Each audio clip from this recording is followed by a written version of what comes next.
Hi my dear friends, welcome to job updates in Telugu YouTube channel. Central government కింద పనిచేసే DRDO defence research and development ఆర్గనైజేషన్లో ఖాళీగా ఉన్నటువంటి ఉద్యోగాలను భర్తీ చేయడానికి నోటిఫికేషన్ రిలీజ్ చేయడం జరిగింది. ఈ ఉద్యోగాలకు సంబంధించి మన ఆంధ్రప్రదేశ్ రాష్ట్రంలోని విశాఖపట్నం నేవల్ బేస్ ఏదైతే ఉందో అక్కడ కూడా ఖాళీలు అనేవి ఉన్నాయి. అలాగే దేశవ్యాప్తంగా ఉన్నటువంటి వివిధ రాష్ట్రాల్లో కూడా నోటిఫికేషన్స్ అనేవి విడుదల చేశారు. ఈ జాబ్స్కి సంబంధించి ఎగ్జామినేషన్ ఉంటుందా లేదా అంటే మ్యాక్సిమం ఉండకపోవచ్చు. ఒకవేళ ఎక్కువ మంది క్యాండిడేట్స్ కానీ అప్లై చేస్తే ఎగ్జామినేషన్ కండక్ట్ చేసే అవకాశం అయితే ఉంటుంది. ఈ జాబ్స్కి అప్లై చేసుకోవడానికి మనకి ఎటువంటి ఎక్స్పీరియన్స్ కూడా అవసరం లేదు. పర్ మంత్ స్టార్టింగ్లో మనకి 37,000 రూపాయల శాలరీ అనేది ఇవ్వడం జరుగుతుంది. ఆంధ్రప్రదేశ్ అండ్ తెలంగాణ రాష్ట్రాలకు సంబంధించినటువంటి మేల్ అండ్ ఫిమేల్ క్యాండిడేట్స్ అందరూ కూడా ఈ జాబ్స్కి అప్లై చేసుకునే అవకాశం అయితే ఉంటుంది. మరి ఈ జాబ్స్కి సంబంధించినటువంటి క్వాలిఫికేషన్ వివరాలు, ఇతర సెలక్షన్ వివరాలు అన్నీ కూడా ఈ వీడియోలో నేను మీకు తెలియజేస్తాను. ఇంతవరకు ఎవరైతే మన ఛానల్కు సబ్స్క్రైబ్ చేసుకోలేదో డైలీ జాబ్ అప్డేట్స్ మిస్ అవ్వకుండా పొందడానికి ఛానల్కి ఇప్పుడే సబ్స్క్రైబ్ చేసుకోండి. మై డియర్ ఫ్రెండ్స్, మనలో ప్రతి ఒక్కరికి different type of qualifications, different type of skills అనేవి ఉంటాయి. అయితే మన స్కిల్కి మరియు క్వాలిఫికేషన్కి తగ్గట్టుగా జాబ్స్ అనేవి దొరక్క మనం చాలా ఇబ్బంది పడుతుంటాం.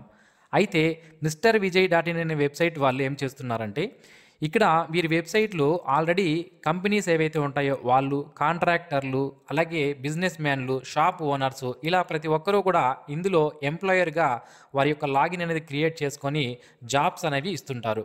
అయితే మనం ఏం చేయాలి అంటే నిరుద్యోగులు ఈ వెబ్సైట్లో క్యాండిడేట్ లాగిన్లో మనము రిజిస్ట్రేషన్ అనేది చేసుకుని మన ప్రొఫైల్ని కనుక క్రియేట్ చేసుకుంటే ఈ విధంగా మన యొక్క స్కిల్స్ మరియు క్వాలిఫికేషన్స్ తగ్గట్టుగా ఏవైనా జాబ్స్ అనేవి వచ్చినప్పుడు ఆ ఎంప్లాయర్లే మనల్ని పిక్ చేసుకొని డైరెక్ట్గా మనకి కాల్ చేసి మనకి జాబ్స్ అనేవి ప్రొవైడ్ చేయడం అనేది జరుగుతుందన్నమాట.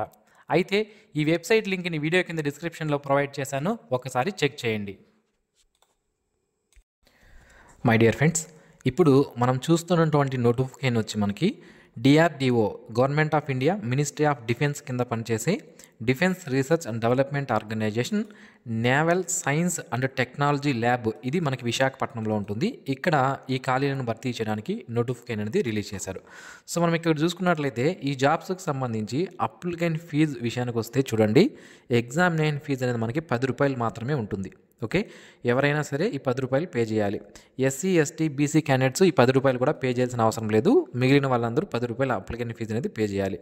ఆ ఫీజు కూడా ఎలా పే చేయాలి అంటే పోస్టల్ ఆర్డర్, మనము పోస్టల్ డిపార్ట్మెంట్కి ఆఫీస్ దగ్గరికి వెళ్ళి అక్కడ పోస్టల్ ఆర్డర్ కట్టాలి అంటే వాళ్ళు అడ్రస్ అండ్ అకౌంట్ నెంబర్ అడుగుతారు. సో ఇక్కడ ఇచ్చినటువంటి అడ్రస్లు ఏవైతే ఉన్నాయో ఇది కనుక మీరు ఇస్తే వాళ్ళు మనకి ఈ 10 రూపాయల ఫీజు అనేది పే చేసి ఇస్తారు.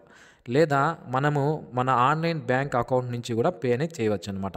ఇక్కడ ఇచ్చినటువంటి అకౌంట్ నెంబర్, ఐఎఫ్ఎస్సి కోడ్ ఏదైతే ఉందో దాని ద్వారా కూడా మనము ఆన్లైన్ పేమెంట్ కూడా చేసే అవకాశం అయితే ఉంటుంది. ఆ రిసిప్ట్ ఏదైతే ఉందో మనం ఆన్లైన్ పేమెంట్ చేసిన రిసిప్ట్ దాన్ని ప్రింట్ తీసుకొని మన అప్లికేషన్ ఫామ్తో పాటుగా అటాచ్ చేయాల్సి ఉంటుంది. ఇక ఈ జాబ్స్కి సంబంధించి నేను మీకు చెప్పాను, ఎగ్జామినేషన్ అనేది ఉంటుందా లేదా అనేది ఎంతమంది క్యాండిడేట్స్ అప్లై చేస్తారో అనే దాన్ని బట్టి ఆధారపడి ఉంటుందన్నమాట. 7th పాయింట్ మనం ఇక్కడ చూసుకున్నట్టయితే a written test consisting of objective type multiple choice questions అని ఇచ్చారు. అంటే మనకి objective type multiple choice questions examination అనేది కూడా ఉండే అవకాశం అయితే ఉంటుంది.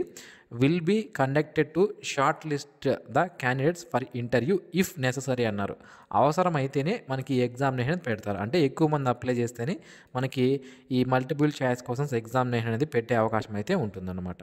ఇక based on the performance of the candidates in interview a panel of selected candidates will be prepared. Okay, so interview ద్వారా మనకి సెలెక్టెడ్ క్యాండిడేట్స్ లిస్ట్ అనేది తయారు చేస్తామని మనకి ఇక్కడ క్లియర్గా మెన్షన్ చేయడం జరిగిందనమాట. ఇక ఈ జాబ్స్కి సంబంధించి ఎవరు అప్లై చేసుకోవచ్చు అంటే చూడండి, జూనియర్ రీసెర్చ్ ఫెలో అనే జాబ్కి సంబంధించి అన్ని పోస్టులకి కూడా మనకి ఏజ్ అనేది 28 ఇయర్స్ అనేది ఉండాలి. ఎస్సీ, ఎస్టీ, బీసీ వాళ్ళకి, ఎస్సీ, ఎస్టీ వాళ్ళకి 5 సంవత్సరాలు, ఓబీసీ వాళ్ళకి 3 సంవత్సరాల ఏజ్ రిలాక్సేషన్ అనేది గవర్నమెంట్ రూల్స్ ప్రకారం వర్తించడం జరుగుతుంది. ఇక ఈ జాబ్స్కి సంబంధించి విశాఖపట్నంలోనే కాకుండా డిఆర్డిఓకి ఉన్నటువంటి మరికొన్ని చోట్ల ఈ నోటిఫికేషన్ వచ్చి మనకి గ్వాలియర్ నుంచి రావడం జరిగింది. అలాగే మరికొన్ని చోట్ల కూడా మనకి నోటిఫికేషన్ ఇచ్చారు చూడండి, కాన్పూర్లో మనకి ఉన్నాయి. అలాగే విశాఖపట్నం ఆల్రెడీ మనం చూస్తున్నాం. అది అది. అండ్ అదే కాకుండా మనకి ఇతరత్ర బెంగళూరులో కూడా ఉంది. సో ఈ విధంగా మనకి దేశవ్యాప్తంగా ఉన్నటువంటి వివిధ DRDO ఆఫీసుల్లో అన్నిట్లో కూడా మనకి నోటిఫికేషన్ అనేది రిలీజ్ చేశారు. సో ఇక మీకు ఆ నోటిఫికేషన్స్ లింక్స్ అన్నీ కూడా నేను వీడియో కింద డిస్క్రిప్షన్లో అయితే మీకు ప్రొవైడ్ చేస్తాను. ఇప్పుడు విశాఖపట్నం సంబంధించి మనం చూసుకున్నట్లయితే జూనియర్ రీసెర్చ్ ఫెలో ఈ జాబ్స్కి సంబంధించి ఇందులో mechanical, electronics, naval architecture, aerospace, computer science అనే వేకెన్సీస్ అనే ఉన్నాయి. ఈ వేకెన్సీస్కి మనం అప్లై చేయాలనుకుంటే ఇంజనీరింగ్ కంప్లీట్ అయిన తర్వాత మనకి గేట్ ఎగ్జామినేషన్ కానీ లేదా నీట్ ఎగ్జామినేషన్ కానీ మనం కంప్లీట్ చేస్తుంటే అప్లై అనేది చేసుకోవచ్చు అనమాట. అందులో స్కోర్ చేసి ఉండాలి గేట్లో కానీ నీట్లో కానీ ఇంజనీరింగ్ కంప్లీట్ అయిన తర్వాత. ఒకవేళ మీరు ME కానీ ఎంటెక్ కానీ చేస్తుంటే మీకు ఆ గేట్ స్కోర్ అనేది అవసరం లేదు. అది మీరు ఇక్కడ గుర్తుపెట్టుకోవాలి. అంతేగాని మనకి ఎటువంటి ఎక్స్పీరియన్స్ అనేది అవసరం లేదు. ఇక్కడ మనకి క్లియర్గా చెప్తాను చూడండి. మళ్ళీ BE కానీ బీటెక్ కానీ ఇంజనీరింగ్ కానీ కంప్లీట్ చేస్తుంటే దానికి గేట్ స్కోర్ అనేది తప్పనిసరిగా ఉండాలి. ఎంటెక్ చేసిన వాళ్ళకి ఎటువంటి గేట్ స్కోర్ అవసరం లేదు. డైరెక్ట్గా వాళ్ళు అప్లై అనేది చేసుకోవచ్చు అనమాట. సో ఇక్కడ ఈ రకాల వేకెన్సీస్ ఉన్నాయి. అండ్ మనకి ఇక్కడ గ్వాలియర్లో చూసుకుంటే మనకి ఇక్కడ కూడా సపరేట్గా వేకెన్సీస్ అనేది ఇవ్వడం జరిగింది. బెంగళూరులో సపరేట్గా వేకెన్సీస్ ఉన్నాయి. సో ఎక్కడ కావాలంటే అక్కడ మీరు అప్లికేషన్ అనేది చేసుకోవచ్చు. ఏ విధంగా అప్లై చేయాలంటే మనం ఆన్లైన్లో అప్లై చేసేది ఏం లేదు. మనకి ఈ నోటిఫికేషన్స్ లాస్ట్లో మనకి ఈ విధంగా అప్లికేషన్ ఫామ్ అనేది ఇవ్వడం జరిగింది. వీటిని ప్రింట్ తీసుకొని మనము వీటిని ఫిల్ చేయాలన్నమాట. ఇక్కడ మన రీసెంట్ పాస్పోర్ట్ సైజ్ ఫోటో, ఇక్కడ అడ్వర్టైజ్మెంట్ నెంబర్, ఈ నోటిఫికేషన్ స్టార్టింగ్లో అడ్వర్టైజ్మెంట్ నెంబర్ ఉంటుంది, అది వేసుకొని మన పూర్తి పేరు, నేము, అలాగే ఏ పోస్ట్కి మనం అప్లై చేస్తున్నాం, ఫాదర్ నేమ్, మదర్ నేమ్, మీకు మ్యారేజ్ అయింటే స్పౌస్ నేము, అలాగే gender, category, date of birth ఇవన్నీ కూడా ఇక్కడ రాసుకోవాలి. నెక్స్ట్ మన కరస్పాండెన్స్ అడ్రస్, పర్మనెంట్ అడ్రస్ రాసుకోవాలి. అలాగే కాంటాక్ట్ డీటెయిల్స్, మన ఫోన్ నెంబర్స్ అనేది ఇక్కడ వేయాల్సి ఉంటుంది. ఈమెయిల్ ఐడీస్ అనేది ఇవ్వాలి. అండ్ పేమెంట్ చేసినటువంటి డీటెయిల్స్ ఏవైతే ఉంటాయో దానికి సంబంధించి రిసిప్ట్ నెంబరు అండ్ డేట్ అనేది ఇక్కడ వేయాల్సి ఉంటుంది. ఎడ్యుకేషనల్ క్వాలిఫికేషన్ 10th క్లాస్ నుంచి స్టార్ట్ చేసి మీ యొక్క క్వాలిఫికేషన్ అనే వరుసగా ఈ క్రమంలో మనం ఇక్కడ రాయాల్సి ఉంటుంది. ఎక్స్పీరియన్స్ ఏదైనా ఉంటే దానికి సంబంధించి ఇక్కడ రాయాలి.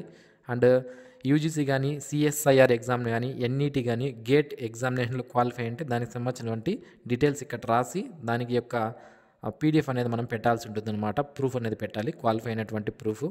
ఇంకా ఏవైనా ఉంటే దానికి సంబంధించి మీరు ఇక్కడ రాసుకోవచ్చు. ఇక్కడ డిక్లరేషన్ ఉంది, ఇక్కడ చూసుకోండి. చదువుకున్న తర్వాత ప్లేస్ డేట్ వేసి సిగ్నేచర్ చేసి ఈ అప్లికేషన్ రెడీ చేసి పెట్టుకోండి. దీంతో పాటుగా ఇక్కడ కొన్ని డాక్యుమెంట్స్ అనేది అడిగారు చూడండి.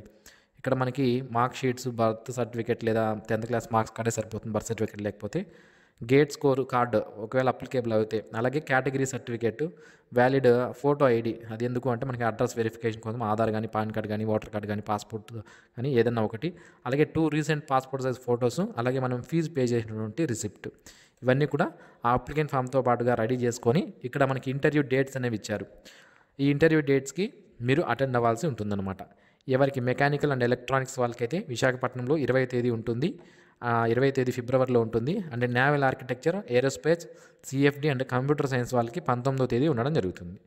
సో అడ్రస్ వెన్యూ ఎక్కడ ఉంటుంది అనేది కూడా మాకు ఇక్కడ ఇచ్చారు చూడండి. Naval science and technology laboratory, Vigyan Nagar near NAD junction, Visakhapatnam, Andhra Pradesh 530027. ఈ యొక్క అడ్రస్లో మనం ఇంటర్వ్యూకి అటెండ్ అవ్వాల్సి ఉంటుందన్నమాట. ఇక శాలరీ విషయానికి వస్తే 37,000 రూపాయల పర్ మంత్ శాలరీ అనేది మనకి ఇవ్వడం జరుగుతుంది. ప్లస్ హౌస్ రెంట్ అలవెన్స్ అనేది ఇస్తారు. ప్రజెంట్ సెంట్రల్ గవర్నమెంట్లో 18% HRA అనేది రావడం జరుగుతుంది. సో దీంట్లో 18% అంటే నియర్లీ మనకి 44,000 వరకు కూడా మనకి ఈ శాలరీ అనేది వచ్చే అవకాశం అయితే ఉంటుందన్నమాట. ఓకే, సో ఇది ఫ్రెండ్స్ ఈ నోటిఫికేషన్ సంబంధించినటువంటి పూర్తి వివరాలు. ఈ వీడియో మీకు నచ్చినట్లయితే లైక్ చేయండి, మీ ఫ్రెండ్స్కి షేర్ చేయండి. Thanks for watching this video. Have a nice day friends.